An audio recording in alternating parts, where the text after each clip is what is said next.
pas dans notre société. Toc Toc, une émission d'Amicus Radio et des surligneurs, présentée par Vincent Couronne. Bienvenue dans le deuxième numéro de Toc Toc, l'émission qui apporte les réponses à vos questions. Le principe est simple. Laissez un message au 07 68 95 06 73 et nous trouvons le spécialiste pour vous répondre. Le répondeur est ouvert 24 heures sur 24. Posez vos questions sur la justice, la loi, l'État, l'Europe, le monde ou le sexe des anges. Citoyens, citoyennes, à vos téléphones. Bonjour, je m'appelle Sarah Minier, j'ai 20 ans et j'habite à Montrouge. Et je voulais savoir ce qu'était un procureur de la République. Merci. Merci Sarah pour votre question. Vous êtes nombreux à poser des questions sur le fonctionnement de la justice aux répondeurs de Toc Toc. Souvenez-vous, dans le numéro précédent, Camille nous demandait pourquoi des avocats criaient fréquemment « objection » dans les salles d'audience. Camille avait dû, comme nous tous, entendre ce terme dans les séries américaines, car en réalité, cette interjection n'existe pas dans les tribunaux français. Combien de clients agacés n'ont-ils pas saisi leur avocat par la manche en pleine audience pour leur demander avec insistance de lancer un « objection, votre honneur ». La question de Sarah tombe bien, car elle nous permet de poursuivre cette mise au point commencée par Camille dans le numéro précédent. Le rôle du procureur en France est très différent de celui joué par le procureur aux États-Unis, où il consiste à instruire uniquement à charge. Audrey Darsonville, professeure de sciences criminelles à l'Université de Lille, a accepté de répondre à la question de Sarah. Pierre et Julien, les petits reporters de Toc Toc, ont profité de son passage à Paris pour aller la rencontrer. En France, les magistrats peuvent soit être des magistrats du siège, soit être des magistrats du parquet. Alors, la distinction est assez simple. Les magistrats du siège, comme leur nom l'indique, sont ceux qui siègent à l'audience et qui donc rendent les verdicts, les jugements, alors que les magistrats du parquet sont les représentants de la société et ils vont faire leur réquisition debout sur le parquet, d'où le nom effectivement du parquet. Le procureur de la République, il est un membre du parquet et il a un rôle particulièrement essentiel aussi bien avant que pendant le procès. Alors avant le procès, c'est le procureur qui reçoit les plaintes des victimes ou si les victimes ont déposé plainte au commissariat ou à la gendarmerie, c'est lui qui est prévenu des plaintes qui ont été déposées. Le procureur de la République, il dirige l'enquête qui va être menée sur le terrain par les forces de l'ordre, police ou gendarmerie. À l'issue de l'enquête, son rôle est crucial puisqu'à l'issue de l'enquête, le procureur va décider de la suite qu'il donne à l'affaire. Alors il y a 3 choix. Soit le procureur va classer sans suite, ça veut dire qu'il décide que des poursuites pénales ne sont pas possibles et qu'il n'y aura donc pas de procès. Alors les raisons sont assez variées. La plupart du temps, c'est parce que l'auteur n'a pas été identifié, on est en manque de preuves, il y a une prescription de l'action publique, etc.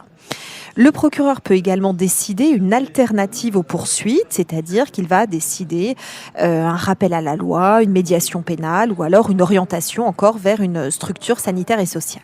Bon alors, on comprend bien que le rôle du procureur est déterminant quand il s'agit de décider de mettre un terme à une enquête pénale, soit parce qu'il ne peut pas y avoir de procès, soit parce qu'il propose autre chose qu'un procès. Mais que se passe-t-il si le procureur estime au contraire que l'enquête a mis en lumière des éléments qui justifient un procès? Audrey Darsonville. La troisième possibilité, c'est de décider de saisir la juridiction de jugement.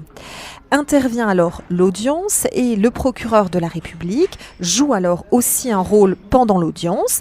Il a pendant l'audience la possibilité de compléter ce qui se dit à l'audience en posant par exemple des questions aux médecins légistes, aux témoins, etc. Donc il a un rôle d'acteur au procès. Et surtout à la fin du procès, il va énoncer ses réquisitions. Alors le procureur de la République, il représente la société, il agit au nom de la société. Et donc s'il estime que l'infraction a été constituée, il va requérir la condamnation et demander une peine à l'audience, peine qui sera ou non suivie par la juridiction de jugement. Soit il peut considérer que l'infraction n'est pas constituée et il pourra demander la relaxe ou l'acquittement. L'Europe ne s'est pas faite d'un coup. Elle n'est d'ailleurs pas encore tout à fait terminée. Mais lorsqu'à la fin de la Seconde Guerre mondiale, les premières réalisations concrètes d'unification politique ont vu le jour, pour éviter que se reproduise un désastre tel que la guerre, 2 projets sont nés parallèlement l'un à l'autre. D'un côté, Une unification d'abord économique qui donnera naissance à l'Union européenne avec ses 28 États membres, bientôt 27 avec le Brexit, son Parlement, sa Commission, sa Cour de justice. De l'autre côté, un projet de promotion de la démocratie et des droits de l'homme. C'est le Conseil de l'Europe, avec sa Cour européenne des droits de l'homme et ses 47 États membres. On l'appelle souvent la Grande Europe. Deux organisations différentes qui ont toutes les deux leur siège à Strasbourg, ville symbole de la réconciliation franco-allemande et de la paix. Si un jour vous allez dans cette ville, vous verrez qu'il suffit de traverser une rivière pour passer des bureaux de l'Union européenne à ceux du Conseil de l'Europe. On compare souvent les deux cours de ces deux organisations à la Cour suprême américaine. Il est vrai qu'elles ont une puissance juridique et politique considérable. Pas un jour ne passe sans qu'elles se prononcent sur des questions fondamentales pour nos libertés. Peut-on accrocher des crucifix dans les écoles publiques italiennes ? Peut-on interdire aux femmes dans la police de porter une arme ? La police peut-elle nous imposer systématiquement un prélèvement ADN ? Oui, bonjour, c'est Peter, 31 ans, Paris. En fait, je voulais savoir une chose. On a vu qu'aux États-Unis, le mariage pour tous a été rendu possible par une décision de la Cour suprême. En fait, je voulais savoir si la même chose pourrait être éventuellement possible en Europe, soit dans l'Union européenne ou plus largement. Voilà. Merci beaucoup. Frédéric Béraud, professeur de droit européen à l'Université de Strasbourg et à Sciences Po Strasbourg. Je répondrai à la question que le sujet est un peu différent dans l'Union européenne et dans les États-Unis, au sens où la Cour de justice de l'Union européenne n'est pas une Cour suprême. Elle est gardienne de l'application et de l'interprétation des traités. La Cour européenne des droits de l'homme n'est pas plus une Cour suprême. Elle n'intervient qu'après que le requérant ait épuisé les voies de recours internes, c'est-à-dire ait donné l'occasion au juge national de résoudre son problème.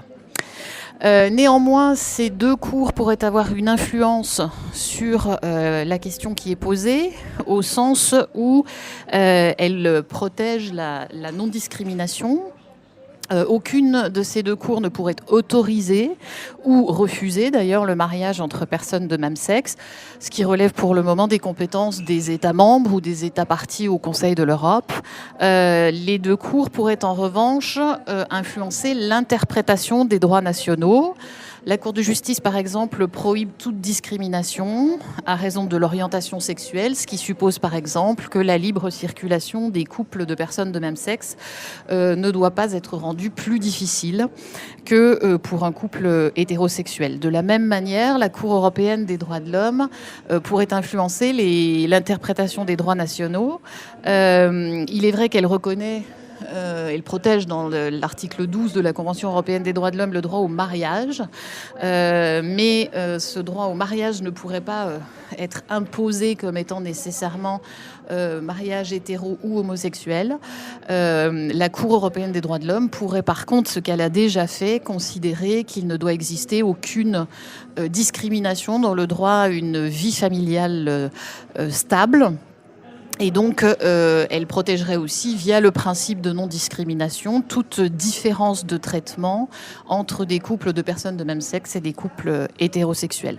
Il me semble donc que, contrairement aux États-Unis, aucune des deux cours ne pourrait, de manière générale, imposer aux États qui ne le souhaitent pas de légaliser le mariage homosexuel, mais qu'il est évident qu'en Europe, l'ensemble des États, qu'ils soient membres de l'Union européenne ou partis à la Cour, à la Convention européenne des droits de l'homme, ne peuvent plus aujourd'hui discriminer ces couples et ils doivent aussi reconnaître la possibilité d'une vie familiale, c'est-à-dire reconnaître des possibilités de partenariat, que ce soit des partenariats enregistrés, comme on dit dans l'Union européenne, ou d'autres formes de partenariats qui ne sont pas nécessairement le mariage, mais qui viennent consacrer juridiquement la possibilité d'une vie familiale entre personnes d'un couple de personnes de même sexe. Frédéric Béraud a d'ailleurs dirigé un ouvrage sur les rapports entre le Conseil de l'Europe et l'Union européenne. Une question ? Le répondeur d'Amicus Radio est ouvert au 07 68 95 09 73. Dans une démocratie, les procédures sont une protection pour les citoyens. C'est grâce à des procédures qu'on assure que le pouvoir n'est pas utilisé contre nous de manière arbitraire. C'est bien parce qu'un officier de police doit signaler votre arrestation à une autre autorité en suivant une procédure stricte que nous ne risquons pas à chaque coin de rue de nous retrouver derrière les barreaux. Il est une procédure, le droit d'asile, qui est considérée comme tellement importante, si caractéristique de nos démocraties, qu'elle a fait l'objet de traités dans lesquels les États s'engageaient solennellement à accueillir chez eux toute personne persécutée dans son pays. Parfois, ces procédures, parce qu'elles sont excessives, rendent plus compliqué l'accès à un droit. On sait combien la procédure pour bénéficier du droit d'asile, en France, est complexe. Oui, bonjour, Coralie, dans l'heure, 35 ans. J'aurais voulu savoir quelles étaient les conditions d'obtention de l'asile en France actuellement, et en particulier si un Syrien pouvait espérer obtenir cet asile automatiquement en ce moment. Merci, au revoir. Merci à Coralie de nous poser une question à laquelle Thibaut Fleury-Graff, professeur de droit international à l'Université de Rennes et spécialiste du droit d'asile, ça tombe bien, va répondre. Bonjour Coralie, je vais répondre à votre question en suivant les deux éléments qu'elle contient, en vous répondant tout d'abord sur la question de savoir comment est-ce qu'on peut demander l'asile en France, et puis en m'intéressant ensuite un peu plus précisément aux personnes qui sont de nationalité syrienne. Alors comment est-ce qu'on demande l'asile en France ? Je vais évoquer la procédure de droit commun la plus fréquente. Il faut que la personne s'adresse d'abord à ce qu'on appelle une PADA, une plateforme d'accueil des demandeurs d'asile. En région, c'est un lieu, c'est un endroit où il faut se rendre. En Île-de-France, il faut appeler un numéro et cette PADA va donner un rendez-vous au GUDA, c'est le guichet unique des demandeurs d'asile, qui réunit la préfecture et l'OFII, l'Office français pour l'intégration et l'immigration. C'est à ce moment-là de la procédure qu'est enregistrée la volonté de déposer une demande d'asile, mais c'est aussi à ce moment-là que les empreintes du demandeur d'asile vont être enregistrées. Cela va servir à vérifier si la personne n'est pas déjà passée par un autre pays membre de l'Union européenne, auquel cas c'est ce pays qui sera responsable de l'examen de la demande. Si ce n'est pas le cas, un formulaire de demande d'asile sera remis au demandeur qui le remplira en indiquant son nom, son prénom, son état civil, mais également en précisant les raisons qui l'ont conduit à fuir son pays.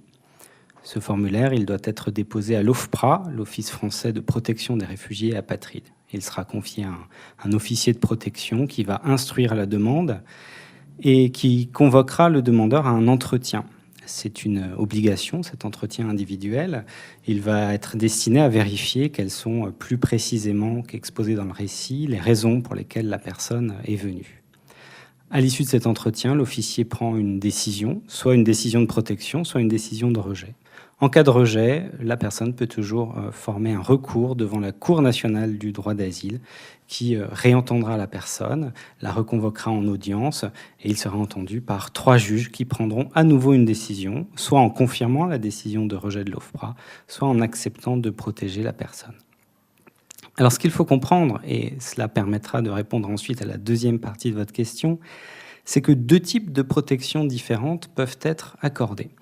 Le premier type de protection, c'est ce qu'on appelle la protection conventionnelle. Elle repose sur la Convention de Genève de 1951 et elle donne droit, pour ceux qui l'obtiennent, à une carte de résident de 10 ans qui permettent donc de se maintenir sur le territoire français pendant 10 ans et c'est évidemment une carte renouvelable. Pour obtenir une protection conventionnelle, la personne doit démontrer et convaincre les autorités de l'asile qu'elle craint avec raison d'être persécutée pour un certain nombre de motifs. Des motifs qui tiennent à sa nationalité, à son ethnie, à ses opinions politiques, à sa religion ou à son appartenance à un certain groupe social, c'est-à-dire par exemple si elle est persécutée à raison de son orientation sexuelle. Il faudra qu'elle démontre qu'elle est persécutée individuellement, que les autorités la visent, elle, en raison de ses opinions ou de sa religion. Le droit de l'Union européenne a ajouté une autre protection qu'on appelle la protection subsidiaire, qui ne donne droit qu'à une carte de 4 ans. C'était 1 an avant la loi du 10 septembre dernier. C'est désormais une carte de séjour de 4 ans, renouvelable. Et cette protection, elle vaut notamment pour les personnes qui fuient un conflit armé. Ce n'est pas la seule hypothèse, mais c'en est une.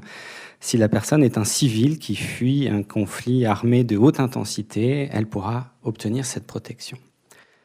Concernant les Syriens, eh bien, la protection qui s'appliquera, c'est la protection subsidiaire dès lors qu'il est établi qu'ils sont Syriens. Ce n'est pas une protection, comme vous le dites, qui est automatique, parce qu'il faut vérifier que ces personnes sont bien syriennes, mais si cela est établi, puisqu'elles fuient une guerre, puisqu'elles fuient un conflit armé, elles auront nécessairement droit à cette protection subsidiaire. Mais elles pourront aussi avoir droit à une protection conventionnelle si elles démontrent qu'elles ont fui le conflit, non seulement à cause de la guerre, mais aussi et surtout parce qu'elles étaient, par exemple, des rebelles qui s'opposaient au régime syrien, ou bien parce qu'elles étaient d'une religion que le régime syrien persécute. Dans cette hypothèse-là, elles ont bien fui pour un motif conventionnel qui relève de la Convention de Genève de 1951, et elles auront droit à une protection conventionnelle. On ne peut pas comprendre, c'est pas dans notre société. La parole est... Toc Toc, c'est terminé pour aujourd'hui. Posez vos questions sur notre répondeur au 07 68 95 06 73. Cette émission a été coproduite par les Surligneurs et Amicus Radio. Les réponses ont été recueillies par Pierre Tréléa et Julien Béat, à la technique Léobardo Pérez et à la coordination Camille Bloomberg et Sarah Albertin. N'oubliez pas de vous abonner au podcast et de nous suivre sur les réseaux sociaux. Bonne semaine à tous et à bientôt sur Toc Toc.